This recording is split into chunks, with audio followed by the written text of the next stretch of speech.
Hello everybody, this is Radhika and welcome to BLED.in. So this is our doubt session जो कि इसके पहले हम एक सेशन और भी ले चुके हैं. ये क्वेश्चंस हैं जो आपके द्वारा हमें पोस्ट किए हैं. सो इसमें हम देख रहे हैं types of lesson plans. This question was asked by Satyam. So देखते हैं, हम इसको शॉर्ट में एक्सप्लेन करने की कोशिश करते हैं कि क्या है ये और किस तरह से different types of lesson plans दिए गए हैं एंड ये लेसन प्लान्स क्या होते हैं. देखते हैं आगे. सो यहाँ पर हम 3 टाइप्स की लेसन प्लानिंग की बात करेंगे. First is Herbartian, second is Bloom's and third is RECM approach. तो देखते हैं ये क्या है. फर्स्ट हम थोड़ा सा आइडिया लेते हैं कि लेसन प्लानिंग क्या है. तो lesson planning is an activity और approach which is used by teachers, जिससे कि वो टीचिंग और लर्निंग प्रोसेस को एक बेहतर वे में एग्जीक्यूट कर पाएँ और एक इफ़ेक्टिव एनवायरनमेंट बिल्ड कर पाएँ, सो दैट जो भी स्टूडेंट्स हैं उनको जो भी टॉपिक्स हैं वो ईज़िली समझ में आए. इसी के लिए लेसन प्लानिंग बनाई जाती है बाय टीचर्स. तो हम देखते हैं कितने टाइप्स ऑफ लेसन प्लानिंग्स हैं और ये जो डिफरेंट लेसन प्लानिंग्स हैं किस तरह से ये यूज़फुल है हमारे लिए और टीचर्स के लिए. जिसमें कि हम पहले करेंगे बात हर्बर्टियन की, जो कि एक बहुत इंपॉर्टेंट अप्रोच है, जो कि मोस्टली अभी के जो इंस्टीट्यूशंस हैं वहाँ पर यूज़ हो रही हैं. और ये जो अप्रोच है ये 5 स्टेप अप्रोच है जो कि हर्बर्टियन ने दी थी. ठीक है. This lesson plan is an ancient process, ये बहुत पहले से चला आ रहा है. ये बहुत पहले भी यूज़ हुआ करता था और अभी भी ये चल रहा है. The earlier periods too, attempts have been made to formulate a general procedure for the conduct of various types of lessons. इसका जो क्रेडिट जाता है या कंट्रीब्यूशन जाता है जिसने इस टाइप को डेवलप किया वो है हर्बर्टियन, जिनके नाम पर ही लेसन प्लानिंग का नेम दिया गया है.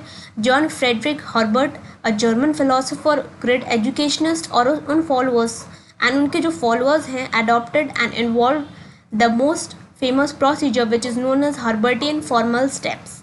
ठीक है. तो उनके जो फॉलोअर्स थे उन्होंने ये वाला टाइप निकाला जिसको उन्होंने फॉर्मूला स्टेप्स बोला. बेसिकली उन्होंने जो हर्बर्ट थे उन्होंने 4 स्टेप्स दिए थे, बट जो उनके फॉलोअर्स थे उन्होंने इस प्रोसीजर को, इस अप्रोच को 5 स्टेप्स में तोड़ दिया, जो कि है प्रिपरेशन, प्रेजेंटेशन, एसोसिएशन और comparison. 4th is generalization and 5th is application. पहले हम समझेंगे प्रिपरेशन. इसमें जो टीचर का काम होता है, this is the first stage. ठीक है. तो जब टीचर अपने स्टूडेंट से जब पहली बार इंटरेक्शन करता है, किसी भी न्यू टॉपिक को जब वो इंट्रोड्यूस करता है, तब वो बच्चों की जो प्रीवियस नॉलेज होती है उससे उनको जज करता है, जानता है कि उस टॉपिक के रिगार्डिंग उनके जो स्टूडेंट्स हैं उनको कितनी नॉलेज है उस टॉपिक को लेकर. तो ये होती है पहली स्टेज जहाँ पे वो स्टूडेंट्स का माइंडसेट प्रिपेयर करता है, जिससे कि उसको ये पता चले कि उस टॉपिक को लेकर उसके स्टूडेंट्स जिनको वो अभी आगे पढ़ाने जा रहा है कितना उन्हें इन्फॉर्मेशन है इस टॉपिक के रिगार्डिंग. Second is presentation. जब वो ये जान लेता है कि कितना उनके स्टूडेंट्स को जिनको वो लेक्चर डिलीवर करने वाले हैं कितना उनको आता है या कितना उनको नहीं आता है, उनकी प्रीवियस नॉलेज को जज करके वो आगे ही उस टॉपिक को इंट्रोड्यूस करते हैं. उस टॉपिक को प्रेजेंटेशन के थ्रू एक आइडिया देने की कोशिश करते हैं कि वो टॉपिक क्या है और उसमें हम क्या पढ़ेंगे. ब्लैक बोर्ड के थ्रू इंस्ट्रक्शंस लिखते हैं प्रॉपर, सो दैट स्टूडेंट्स के माइंड में क्लियर हो कि वो कौन सा टॉपिक पढ़ने जा रहे हैं एंड उनके दिमाग में एक क्लियर आइडिया हो about the topic which they are going to be taught. ठीक है. तो थर्ड इज एप्लीकेशन और comparison. After the second stage which is presentation, जब हम एक आइडिया देते हैं उस टॉपिक के बारे में या उस टॉपिक के बारे में बताते हैं, तब उसके बाद हम अपने दिमाग में उस चीज़ को लेकर, उस आइडियाज़ को लेकर एसोसिएशंस या कंपैरिजन बिठाते हैं, जिसमें हम उसका प्रीवियस नॉलेज और अभी की जो न्यू नॉलेज हमने एक्वायर करी है उनको मर्ज करते हैं और उस कॉन्सेप्ट को बेटर समझने की कोशिश करते हैं, जहाँ पर हम एसोसिएशन बिठाते हैं. ठीक है ना. नेक्स्ट इज जनरलाइजेशन, जहाँ पर हम सीखी हुई चीज़ का कंक्लूजन निकालते हैं कि कितना हमें प्रीवियसली पता था और कितना हमने न्यू चीज़ को ऐड करके उसको एक कंप्लीट कॉन्सेप्ट बनाया है और कंक्लूजन निकाला है कि हमें पूरा उस टॉपिक में कितना समझ में आया है, एक जनरलाइजेशन बिठाया है. नाउ इज एप्लीकेशन, जिसमें हम सीखी हुई चीज़ों को अप्लाई करते हैं अपने रियल लाइफ सिचुएशंस में या फिर उसको इस तरह से अप्लाई करने की कोशिश करते हैं सो दैट जो भी हमने सीखा हुआ है उस चीज़ पर हम बेटर एक अपनी पकड़ बना सकें, उस चीज़ को हम डीपली जान सकें, उस टॉपिक को हम ईज़िली अंडरस्टैंड कर सकें, वो होगा आफ्टर एप्लीकेशन। ठीक है, तो ये जो 5 स्टेप हैं ये बहुत इंपॉर्टेंट हैं और इनके थ्रू ही आप किसी भी टॉपिक को बहुत समझ सकते हैं। तो Herbartian approach is theoretically based on apperceptive mass theory of learning. According to this theory, the child receives or learns the new knowledge easily if it is connected with the knowledge learned previously by him. अगर कोई भी topic उसको पढ़ाया जा रहा है और अगर वो प्रीवियसली अपनी नॉलेज जो भी उसको थोड़ी बहुत नॉलेज है वो न्यू नॉलेज से कनेक्ट करता है, तब वो इस किसी भी नॉलेज को या किसी भी टॉपिक को वो ईजिली समझ सकता है। This approach is widely use in teaching of various school subjects. Different school subjects में हमारे यहाँ टीचर्स हमको ऐसे ही पढ़ाते हैं, जब वो हमसे पहले क्वेश्चनिंग करते हैं, हमारी प्रीवियस नॉलेज को चेक करते हैं, फिर उसमें ही न्यू नॉलेज को एनहांस करते हैं, जिसके थ्रू हम प्रॉपर एक कॉन्सेप्ट डेवलप कर पाते हैं रिगार्डिंग एनी टॉपिक। ठीक है, तो दिस वाज हर्बर्टियन अप्रोच। देखते हैं इसके एडवांटेजेस क्या हैं। It is simple easy approach.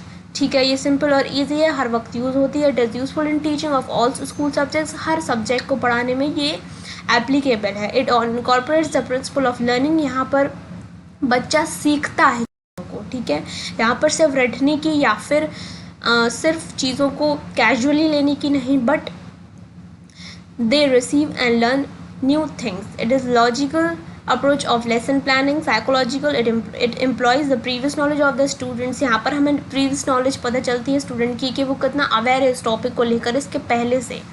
ठीक है, तो स्टूडेंट्स के लिए भी इजी हो जाता है कि वो नई इन्फॉर्मेशन को ईजिली अपने से समझ सकें, क्योंकि उनको थोड़ी बहुत भी जो नॉलेज होती है उसमें ही वो न्यू नॉलेज को ऐड करते हैं। ठीक है, यहाँ पर हम इंडक्टिव डिडक्टिव मेथड का यूज़ करते हैं, जिसमें अगर हम इंडक्टिव का मतलब जाने तो जब टीचर एग्जाम्पल्स के थ्रू हमें रूल की तरफ ले जाता है, या डिडक्टिव में जब वो हमें किसी चीज़ का रूल बताता है, या फिर कोई भी टॉपिक होता है उसमें जब हम रूल जानते हैं कि पूरा लॉ पढ़ते हैं या फिर उस चीज़ को समझते हैं, देन बाद हमें एक एग्जाम्पल मिलता है। This type is inductive and deductive reasoning, या फिर इसको हम कहते हैं methods of teaching. Next is analytic and synthetic, जिसमें एनालिसिस का मतलब होता है कि हम जो भी टॉपिक्स हैं या फिर कोई भी चीज़ है उसको छोटे छोटे पार्ट्स में ब्रेक करके देखें, उनको जो बड़ा टॉपिक है हम उसको छोटे से में ब्रेक करें और उस छोटे पार्ट को पहले समझें, फिर हम उस छोटे पार्ट को दूसरे छोटे पार्ट से समझें,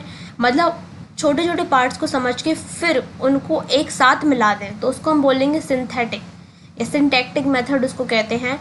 तो ये एनालिटिक और सिंथेटिक मेथड हम यूज़ करते हैं, जिसमें हम पहले जो बड़ी बड़ी प्रॉब्लम्स होती है उनको छोटे छोटे पार्ट्स में कट कर ब्रेक करके समझते हैं और फिर वापस एक बड़े टॉपिक की तरह उनको मिला देते हैं, जिससे कि थ्रू हम उस बड़े टॉपिक को ईजिली टैकल कर पाए। ठीक है, और it is useful in achieving the cognitive objectives of teaching. तो यहाँ पर जो टीचिंग का एक मेथड है, जो हम एक जो भी टॉपिक या जो भी नॉलेज हम स्टूडेंट्स को डिलीवर करना चाहते हैं, इस मेथड के थ्रू वो ईजिली उस चीज़ को समझ सकता है। हमारे लर्निंग प्रोसेस एक इफ़ेक्टिव वे में जाता है, क्योंकि हम चीज़ों को समझाने गए हैं और अगर बच्चा ना समझे तो कोई मतलब नहीं हुआ ऐसी नॉलेज इम्पार्ट करने का, रादर देन कि उस चीज़ को हम एक स्टेजेस के थ्रू ले जाएं, एक बेटर अप्रोच यूज़ करें, सो दैट जो भी नॉलेज हम देना चाहते हैं वो बेटर चिल्ड्रन ग्रास्प करें और अपने डेली लाइफ या चीज़ को अप्लाई करके भी देखें।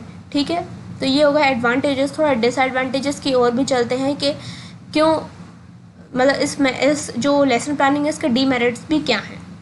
तो यहाँ पर more emphasis on teaching then on learning. तो यहाँ पर उन्होंने ये बोला है कि ये जो स्टेप्स दिए हैं लेसन प्लानिंग की, तो ये mostly is use by teacher. यहाँ पर ये पूरी अप्रोच टीचर आता है, जिसमें टीचर का एक एक्टिव रोल होता है रादर देन स्टूडेंट्स। ठीक है, it is highly dominated by the teacher, there is no proper motivation for learning. यहाँ पर सिर्फ स्टेप्स हैं, जिसके एक एक स्टेप के थ्रू हम आगे बढ़ रहे हैं। यहाँ पर there is no part for any motivation for learning. क्योंकि यहाँ पर हमारा सारा एम्फेसिस उन 5 स्टेप्स को कंप्लीट करने में लगा हुआ है. That is why it is not consider learning structure in organizing teaching activities. It is highly structured. एक बहुत ही काफ़ी स्ट्रक्चर्ड है, क्योंकि अगर इस स्टेप को स्किप करें तो वहाँ पर वो चीज़ हमारी स्किप हो जाएगी. तो एक बहुत ही स्ट्रक्चर्ड वे में है. There is no opportunity for the learners creativity and originality. यहाँ पर सिर्फ जो प्रीवियस नॉलेज है और फिर जो नई नॉलेज है वो उसको दी जा रही है, एंड बस वो उसको अपने दिमाग में रख ले रहा है. यहाँ पर कोई ज़्यादा क्रिएटिविटी उसको करने को नहीं मिल रही है. उसको एज सच कोई बहुत अपॉर्चुनिटी मिल रही है चीज़ों को लर्न करने की. ठीक है. इस मेथड के through effective and psychomotor objectives नहीं मिल पा रहे हैं. इफेक्टिव मतलब कि which is related to mood, feelings और एनी एटीट्यूड्स, या फिर कोई ऐसा मतलब थिंकिंग प्रोसीजर यहाँ पर नहीं हो रहा है. जो भी बच्चे को सिखाया जा रहा है बस वो उस चीज़ को ग्रास्प कर ले रहा है, और कोई मोटर एक्टिविटीज़ देखने को नहीं मिल रही हैं थ्रू दिस मेथड. ठीक है. It confines the teaching up to the memory level. यहाँ पर सिर्फ आपको लर्न करना है जो आपकी प्रीवियस नॉलेज आपको नया सिखा दिया जा रहा है, एंड आप उस चीज़ को लर्न कर ले रहे हैं. The main emphasis on presentation. Presentation ऐसे कि चीज़ों को आपको लिख कर दिखानी है, या फिर आपको टॉपिक्स को क्लियर करना है by writing through and giving good presentation to students regarding the topic rather than उनको समझाने में या फिर प्रॉपर गाइडलाइंस देने में जो भी आप टॉपिक देना चाह रहे हैं या नॉलेज उनको प्रोवाइड करना चाह रहे हैं. ठीक है. This was our first method. Second is Bloom's evaluation approach to lesson planning. ठीक है. The evaluation approach is a new innovation in the field of education. Bloom has given this approach to teaching learning process. It has revolutionized the teaching learning and testing process. जैसा कि यहाँ पर name suggest कर रहा है, evaluation. इस पूरे process में ज़्यादा फोकस किया जा रहा है स्टूडेंट्स के एवेल्यूएशन, जो भी उन्होंने सीखा, जो भी उन्होंने नॉलेज ग्रास्प करी. टीचिंग लर्निंग उस एनवायरनमेंट में बच्चों का एवेल्यूएशन कि किस तरह से जो भी उनको नॉलेज या फिर आइडिया उनको दिया गया है, किस तरह से उन्होंने उस चीज़ को ग्रास्प किया और उनकी क्या परफॉर्मेंस रही. तो देखते हैं इसके फीचर्स क्या हैं इस अप्रोच के.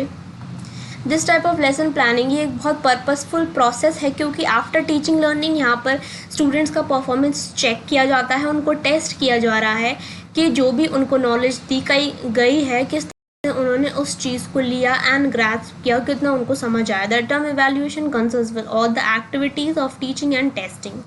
यहाँ पर टीचर का ही कि टीचर अपना जो लेक्चर है या फिर जो वो नॉलेज देना चाह रहा है वो प्रॉपरली दे पा रहा है या नहीं, या फिर जो स्टूडेंट्स हैं जो इस नॉलेज को ग्रास्प करने के लिए बैठे हैं वो अच्छे से इस नॉलेज को ले पा रहे हैं या नहीं. तो यहाँ पर दोनों का एवेल्यूएशन और टेस्ट हो रहा है. ठीक है. तो यहाँ पर जो स्टूडेंट परफॉर्मेंस है वो सिर्फ इस बेसिस पर नहीं लिया जा रहा है कि उसको किस तरह का कंटेंट प्रोवाइड किया जा रहा है या फिर सिर्फ कंटेंट देकर ही छोड़ दिया, जबकि यहाँ पर ये भी एवेल्यूएशन किया जा रहा है कि उस कंटेंट में से उस चीज़ को कितनी समझ में आई, उस टॉपिक में से जो भी आइडिया आप उसको देना चाह रहे हैं उसने उस चीज़ से क्या क्या सीखा, कितना लर्न किया. तो ये सब भी उसमें एवेल्यूएट किया जा रहा है.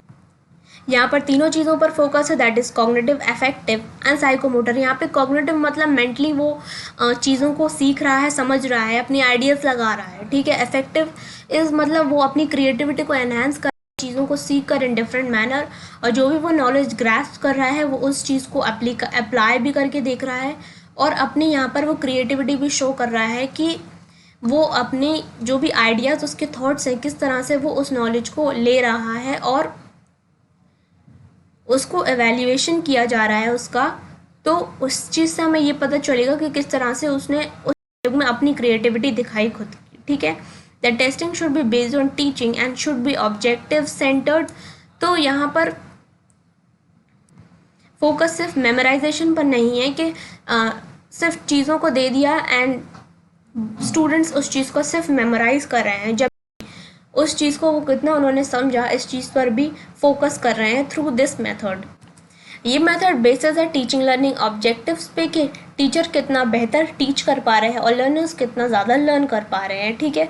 और ये जो भी प्रोसेस है ये सिर्फ स्टूडेंट के अचीवमेंट्स तक ही सीमित नहीं है, जबकि इस पर कि किस तरह से उन चीज़ों, उस टॉपिक या उस नॉलेज को लेकर हम अपनी डेली की लाइफ में उस चीज़ को अप्लाई कर रहे हैं, कितना हम उस चीज़ से सीख रहे हैं। नॉलेज हमें या एजुकेशन हमें क्यों दी जाती है, जिससे कि हम एक बेटर पर्सनालिटी डेवलप करें अपनी। सिर्फ उस चीज़ को रट के एक तरफ ना करके उस चीज़ों को अपनी लाइफ में अप्लाई करके एक बेटर पर्सन बनने की कोशिश करें, ठीक है।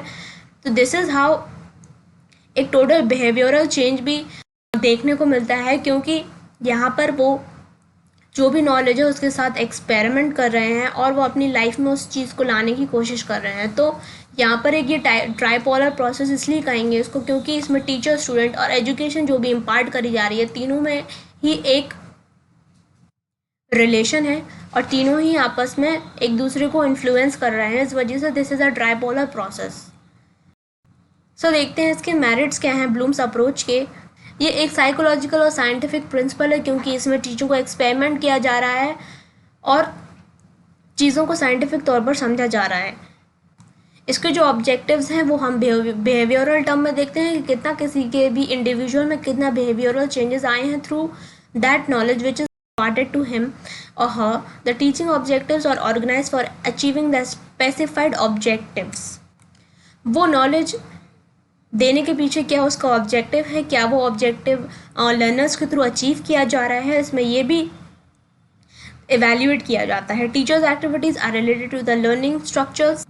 जो भी यहाँ पर टीचर है, जो भी वो एक्टिविटीज़ कर रहा है, अपनी कर रहा है, तो उससे वो इस वजह से वो उस चीज़ से रिलेटेड है कि किस तरह से वो बेटर एक लर्निंग इन्वायरमेंट क्रिएट कर पाए थ्रू आउट, ठीक है। यहाँ पर टीचिंग बहुत पर्पसफुल होती है, क्योंकि पता चलता है एवेल्यूएशन के बाद कि कितना अच्छे से चीज़ों को दिया गया है या अभी भी क्या कमी है, तो उस चीज़ पर काम किया जाए। आफ्टर एवेल्यूएशन या फिर टेस्ट करने के बाद पता चल जाता है कि हमें कहाँ कहाँ कमी है हमारे अंदर और कहाँ हमने इम्प्रूव कर लिया है। तो ये एक बहुत बड़ा बेनिफिट है इस चीज़ का या फिर इस अप्रोच का। Greater scope for improving and modifying, क्योंकि यहाँ पर टेस्टिंग और एवेल्यूएशन लगातार चल रही है। हमारे एग्जाम्स, हमारे टेस्ट क्यों होते हैं, इसलिए होते हैं सो दैट हम अपने आप को टेस्ट कर पाएँ कि जो भी हमने नॉलेज ली है वो किस तरह से हम इम्प्लीमेंट कर पा रहे हैं, कितना हमने सीखा और कितना अभी रह गया है सीखने को। दिस इज़ वाई हमारा टेस्ट होता है, हमारा एवेल्यूएशन होता है, हमारे एग्ज़ाम्स होते हैं, उसके थ्रू क्या होता है, हमारा एवेल्यूएशन ही होता है, जिससे कि हम अपने आप को एक बेटर पोजीशन पर ले पाएँ और धीमे धीमे करके अपने आप को इम्प्रूव कर पाएँ। और सिर्फ एकेडमिक्स या नॉन एकेडमिक्स में ही नहीं, हम हमारी रियल लाइफ सिचुएशंस में भी इन चीज़ को अप्लाई करके अपनी लाइफ को किस तरह से बेटर की ओर ले जा सकते हैं, ठीक है। तो यहाँ पर भी कुछ डीमेरिट्स हैं इसके, कि उन्होंने ये बताया है कि हाईली स्ट्रक्चर्ड और यहाँ पर भी बच्चों को अपॉर्चुनिटी नहीं मिल रही है क्रिएटिविटी की उस लेवल पर जितनी उनको मिलनी चाहिए। और यहाँ पर जो राइटिंग ऑब्जेक्टिव्स है वो ज़्यादा समझ में नहीं आ रहा है, क्योंकि यहाँ पर एवेल्यूएशन मोस्टली ओरल वे में हो रहा है। जैसे ही लेक्चर डिलीवर होता है उसी के बाद ही टेस्टिंग या एवेल्यूएशन के थ्रू आप पता कर लेते हैं कि स्टूडेंट ने कितना समझा कितना नहीं, तो उसकी राइटिंग स्किल्स पर इफेक्ट पड़ रहा है। सो यहाँ पर greater scope for personal factors of teacher to influence the planning and organization teaching activities. यहाँ पर टीचर को एक बेटर अपॉर्चुनिटी मिलती है, जहाँ पर वो ये जान सकता है कि जो उसने नॉलेज दी है क्या वो एक बेटर वे में दी है। आफ्टर टेस्ट उसको ये पता चल जाता है कि स्टूडेंट ने कितना सीखा है कितना नहीं। तो यहाँ पर ज़्यादा स्किल्स टीचर के एनहांस हो रही है रादर देन स्टूडेंट्स की उस लेवल पर जितना होना चाहिए। तो यहाँ पर वन डोमेन पर फोकस नहीं, यहाँ पर डिफरेंट चीज़ों पर फोकस है, क्योंकि यहाँ पर ये भी देखा जाता है बच्चे की प्रीवियस नॉलेज क्या है, फिर उसको उस चीज़ में वो हल्की बहुत अपनी क्रिएटिविटी भी लगा रहा है, यहाँ पर उसका टेस्टिंग भी हो रहा है। तो यहाँ पर एक ही डोमेन पर फोकस नहीं है, यहाँ पर डिफरेंट डोमेन्स पर फोकस है। इससे वो डीमेरिट इसलिए बोलना चाहते हैं कि शायद डिफरेंट चीज़ों पर ध्यान है तो चीज़ों में परफेक्शन शायद देखने को उनको नहीं मिल रही है, इस वजह से उन्होंने इस चीज़ को डीमेरिट में इंक्लूड किया है, ठीक है। तो नेक्स्ट यहाँ पर हम देखते हैं RECM approach to lesson planning. ये जो 3 अप्रोचेज हैं ये बेस्ट और मोस्ट यूज्ड अप्रोचेज हैं ऑफ लेसन। ये जो अप्रोचेस में ख़ास बात ये है क्योंकि एक ये इंडियन एजुकेशनिस्ट के थ्रू डेवलप किया गया है। This is a new planning which is an improvement over the earlier approaches, जो कि एक तरह से इंट्रोड्यूस किया है पिछले चीज़ों को देखते हुए इसमें नई चीज़ों को डाला गया है। This approach was developed in regional college of education in Mysore, इसलिए इसका नाम RECM मेथड पड़ा शॉर्ट में, ठीक है। It also considers the Bloom's taxonomy of educational objectives in identifying the teaching objectives with some modifications। तो इसमें जो ब्लूम टैक्सोनॉमी का जो भी लेसन प्लानिंग में मेथड यूज़ हुआ है वो भी इसमें इन्होंने इंक्लूड किया है, और कुछ मॉडिफिकेशंस के साथ कुछ उसमें नई चीज़ों को इंक्लूड करके इस अप्रोच को और भी बेहतर बनाने की उन्होंने कोशिश करी है, ठीक है। तो यहाँ पर it involve 17 mental abilities for writing the objectives in behavioural और फंक्शनिंग फॉर्म्स, जो कि हमें ब्लूम्स टैक्सोनॉमी में थोड़ी राइटिंग स्किल्स या फिर हमारी जो राइटिंग बिहेवियर है, हमारा जो राइटिंग ऑब्जेक्टिव्स है, हम टेस्ट करने के लिए हमको नहीं मिल रहा था, तो वो चीज़ उन्होंने यहाँ पर उस चीज़ में मॉडिफाई करके यहाँ पर इंक्लूड करने की उन्होंने कोशिश करी है और उस चीज़ को मॉडिफाई किया है, जिससे कि जो कि पहले के अप्रोचेज इन लेसन प्लानिंग में जो भी अपॉर्चुनिटी उन लेसन प्लानिंग्स में नहीं मिल पा रही थी, वो इन्होंने इस मॉडर्न कॉन्सेप्ट में सब कुछ इंक्लूड करने की कोशिश करी है, जिससे कि एक ओवरऑल डेवलपमेंट हो टीचर और एक स्टूडेंट और एक टीचिंग लर्निंग प्रोसेस या फिर वो एनवायरनमेंट बहुत इफेक्टिव बन सके, कहीं से भी कोई भी लूप होल ना रह जाए या फिर कोई भी उसका ड्रॉबैक निकल के ना आए, ठीक है। तो यहाँ पर उन्होंने अपने अप्रोच में 3 दिए हैं, इनपुट, प्रोसेस एंड आउटपुट। तो सिंपली अगर हम इनको समझें तो इनपुट इज़ कि जब टीचर या फिर कोई भी नॉलेज जब आप स्टूडेंट्स में देते हैं या फिर वो प्रोसीजर चलता है, जब आप उनमें इनपुट करते हैं, वो इनपुट की एक प्रोसेस चलती है कि आप उस चीज़ को कुछ सिखा रहे हैं, ठीक है। आपने सिखाना चालू किया, फिर वो एक चीज़ प्रोसेसिंग में आई कि किस तरह से आपको वो नॉलेज देनी है, वो आइडिया, वो कॉन्सेप्ट बिठाना है उनके माइंड में। आप एक पूरा एक प्रोसीजर प्लान करेंगे कि किस तरह से आपको धीमे धीमे चीज़ों को सिखाना है, किस तरह से टॉपिक्स को ब्रेक डाउन करना है, एक इफ़ेक्टिव मेथड बनाना है सो दैट स्टूडेंट्स को समझ में आए या फिर वो चीज़ ईज़िली हम ग्रैस्प कर पाएँ या ईज़िली समझा पाएँ स्टूडेंट्स को, चीज़ों को ब्रेक करके या फिर कोई भी ऐसे मेथड्स यूज़ करके जो कि एक इफ़ेक्टिव लर्निंग एनवायरनमेंट क्रिएट करे और स्टूडेंट्स को बेटर वो नॉलेज और एक्सपीरियंस मिल सके। फिर उसके बाद जो है आउटपुट, जब इतनी चीज़ों को सिखाए तो एक टीचर एक्सपेक्ट करेगा कि जो भी उसने सिखाया है अपने स्टूडेंट्स को वो स्टूडेंट्स को समझ में आया कि नहीं, या फिर आउटपुट के थ्रू या फिर जो हमारा टेस्ट होता है, हमारा जो भी ओरल टेस्टिंग होती है, जो भी हमारे ऊपर इवैल्यूएशन किया जाता है, वो क्यों किया जाता है, इसलिए कि जो भी हमने सीखा उस चीज़ का हम आउटपुट दे पा रहे हैं या नहीं। जो भी ये प्रोसेसिंग चल रही है टीचिंग लर्निंग की, टीचर ने अपना काम कर दिया, उसने आपको नॉलेज दे दी, आइडिया समझा दिया, कॉन्सेप्ट समझा दिया, अब उसके बाद आपने उस चीज़ को कितना अप्लाई किया खुद में या फिर उस कॉन्सेप्ट को किस तरह से और इन्हांस करने की कोशिश करी अपनी क्रिएटिविटी, अपने थॉट प्रोसेस के through, so that better output दे पाएँ उस चीज़ को लेकर और अपनी लाइफ में भी उस चीज़ को इम्प्लीमेंट कर पाएँ। सो ये थे वो 3 प्रोसेसेस या फिर 3 स्टेजेस कह लो, इनपुट, प्रोसेसिंग, आउटपुट। ये जो भी मटेरियल है प्लीज़ आप इसका स्क्रीनशॉट लीजिए और अपने जो भी नोट्स हैं उसमें इन्हांस करिए इस चीज़ को, ठीक है। और मतलब उस चीज़ में ये जो भी हैं इसको ऐड करिए और अपने एग्ज़ाम्स में लिख कर आइए। आई होप आपको ये थोड़ा सा समझ आया होगा, और भी इसकी डिटेलिंग आप बुक से पढ़िए, इनके पॉइंट्स, इनके थ्योरीज़ को और पढ़ने की कोशिश करिए जिससे कि आपको क्लियर होगा। तो यहाँ से आपको एक आइडिया मिलेगा कि ये किस तरह के हैं, एक बेसिक्स आपको समझ में आया होगा। आई होप सत्यम आपको समझ में आया होगा। एंड और भी लोग प्लीज़ आप ऐसे ही अपने क्वेश्चंस पोस्ट करिए, हम ट्राई करेंगे कि मैक्सिमम क्वेश्चंस हम ले पाएँ और इस तरह के आपके डाउट क्लियर कर पाएँ, ठीक है। सो अगर आपको ये वीडियो पसंद आया हो तो give it a thumbs up, please do share this video and do subscribe the channel so that आपको सारे वीडियोस मिलते रहें रिगार्डिंग BLED। कोई भी डाउट हो तो आप नीचे कमेंट बॉक्स या फिर मैसेंजर की लिंक लगे वहाँ पर हमें मैसेज कर सकते हैं या फिर हमें ईमेल कर सकते हैं ऑन BLEDnotes@gmail.com पे, लिंक आपको नीचे दे दी है। So thank you, take care and all the best, bye bye.